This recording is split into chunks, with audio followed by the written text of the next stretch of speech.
And now for something completely appropriate and reverent. We've come too far to give up who we are. And we gotta run on a trip to the one in the star of our. I have to roll, 'cause I thought that the fakest and cruelest gods of all, Satan and Lucifer, are so sure that they stole your bodies, souls, the sky, and it all anymore. So I'll spend the whole day funky. I'll spend the whole day stoned, acting silly like a monkey just to help my body and soul get to feel at home. I gotta run, 'cause I thought. Peace and love and joy and respect is all that I wish for the one and all you see now.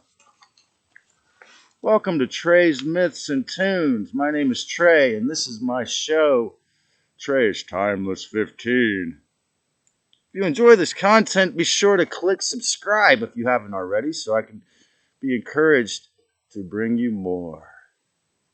Today, this episode is called Rebuilding Self-Trust After Covert, Narcissistic, and Systematic Abuse.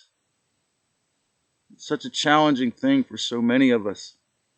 And as I've detailed in my past videos, after years of it, and even recurring,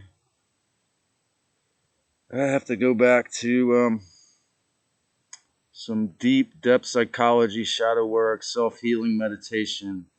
And I'm willing to share what I've learned with you. So you have to remember, narcissists and order followers and those possessed by narcissistic parasitic entities have no self-trust. Okay? They lost it. Otherwise, they wouldn't be trying to con you, trying to be your one and only in a derogatory way, a disrespectful way. So admitting there's a problem is one of the biggest, most challenging things for many people. Just admitting it's there. As I've said before, my friend, first he lost his girlfriend to somebody who received money to do heroin and pay alimony to another kid they weren't with raising. So now he lost her as well. He's got to pay alimony to two of them with his welfare. But that put him in a devastating depression for several years, and getting ripped off by another person he trusted, or two, or three if you include the one I made the other videos about. Continually forgiving that person when they didn't really have. He was just trying to create forgiveness out of goodwill without the person really deserving it fully. Once this friend of mine, some supposed healer, said, "Oh, you were a shaman in so many past lives. Now you don't have to be one." And he actually uses shamanic tools such as crystals and cannabis all the time. But maybe he thinks that's enough. But I told him, I said, "Man, look, you got to learn how to let go and forgive yourself." And because what will happen is, and he has done a great job at achieving that. I don't know about the sexual part of it, but I mean, achieving self-forgiveness to work with others, he's beginning to. But I hope he does vet his friends, appropriately. So we all have to realize the powerful, intense pressure from the dark side within our subconscious to try to attempt to prevent change. In other words, whenever you want to better yourself, ascend, stop your habits. And today something came to me which I didn't write down. I intended to. I didn't have space in the paper without having to be old six size again. And that is the thing about taking a tolerance break from cannabis is that, as I said, Alex Collier mentioned, if you can face your original vibration without anxiety, without having to trip, without having the archons or the parasitical forces of the zeta or whatever, your subconscious, your ghost, your relatives tripping you up, or someone in the so-called curse causing you harm, then you know that you'll be okay. But traveling, changing, trusting yourself with another partnership or another lover, another wife, it takes steps. You takes some of us it takes years. With all my retrogrades in my birth chart, it just took me too many years, too many times, and I don't want you, the audience, even if it's 4 students or 42 subscribers or 420 visitors here. You know what? I don't want any of you to go through this again, man. I want you to realize that healing is always going to be an inside job. No matter what anyone says, you can pay the money to learn their techniques. You can learn my techniques for free on YouTube, but you have to do the work, the shadow work. That's why we talk about the shadow work so much. It's very key because, again, the matrix feeding programs are just going to come back in. The archons are going to come back in. The demiurge, the zetas are going to, all the others, are anti-life beings of the antiverse are going to come back in and feed, come back in and feed, come back in and feed, come back in and feed until you're completely sick of it. They're going to try to eradicate your self-trust until you fully don't believe them. Okay, that's the key. You fully don't believe the demonic realm. When you fully don't believe them, you fully don't identify. You believe, as I've said 105 times on this channel, and 1,500 times to you in person, you that know me in person, and that is that you are not that. You are a being of the sacred Christos. You know, my 19 and a half years in this town, coming in a Scorpio heavy rainstorm with the Taurus moon, I feel I had the pain and my Chiron line running through here. I am the key.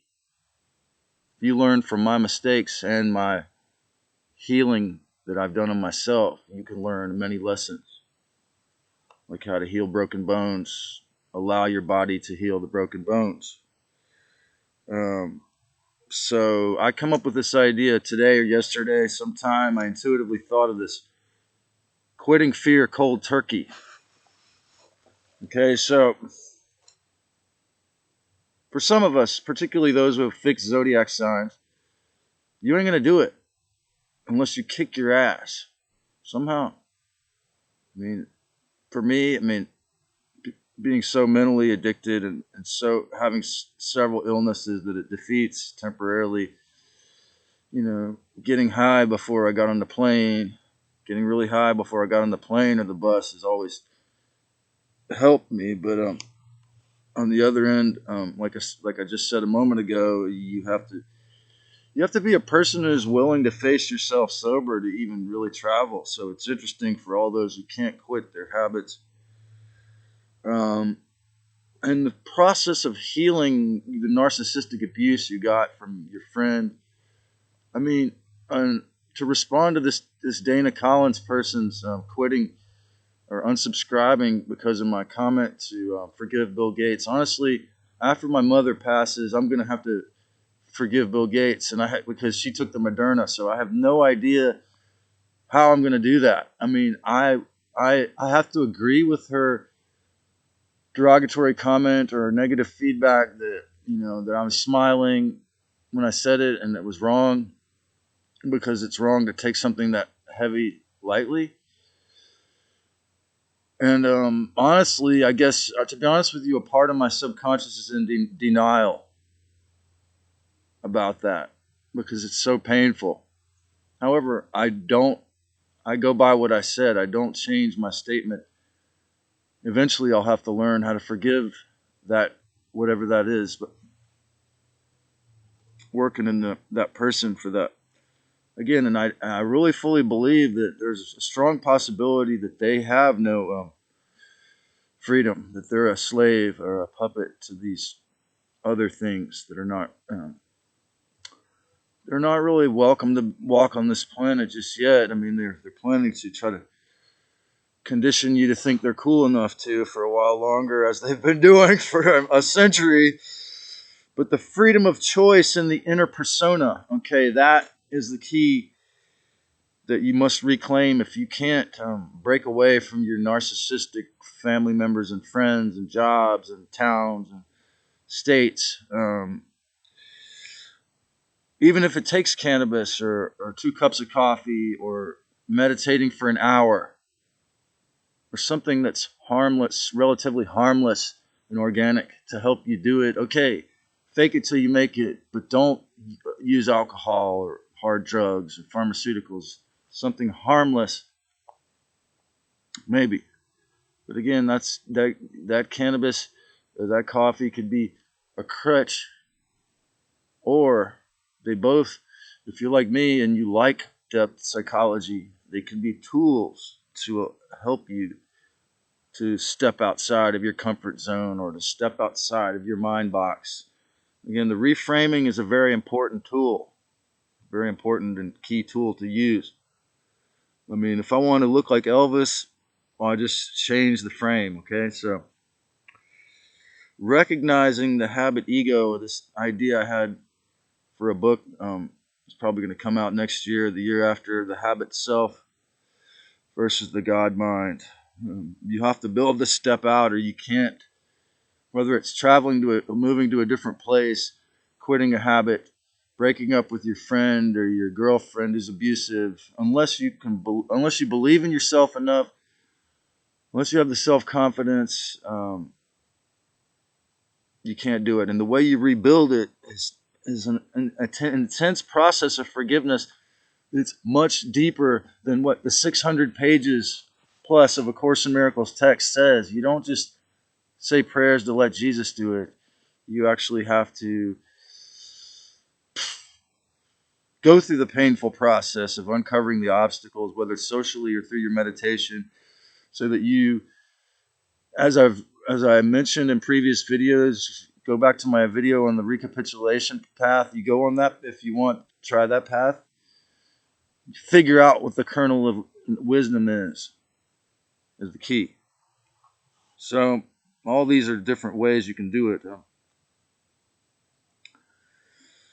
Just remember the covert defense control mechanisms of codependency with narcissistic people can be a huge block.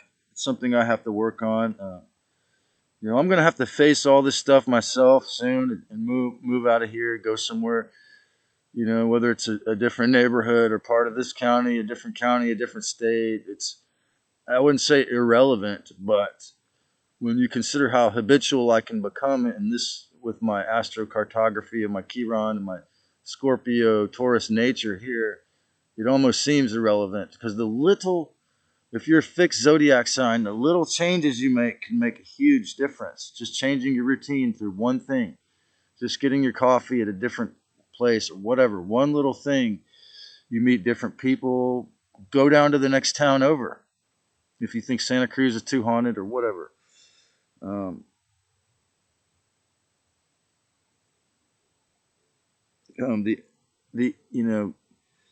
The idea that the NWO and the elite are altruistic and that it's organic for it to be 45 degrees today while it's sunny here is a pretty good analogy. And the idea that the welfare system is going to help somebody if they're not willing to help themselves or heal themselves or help others at all. All those, or if you're a wage slave, it's going to help you.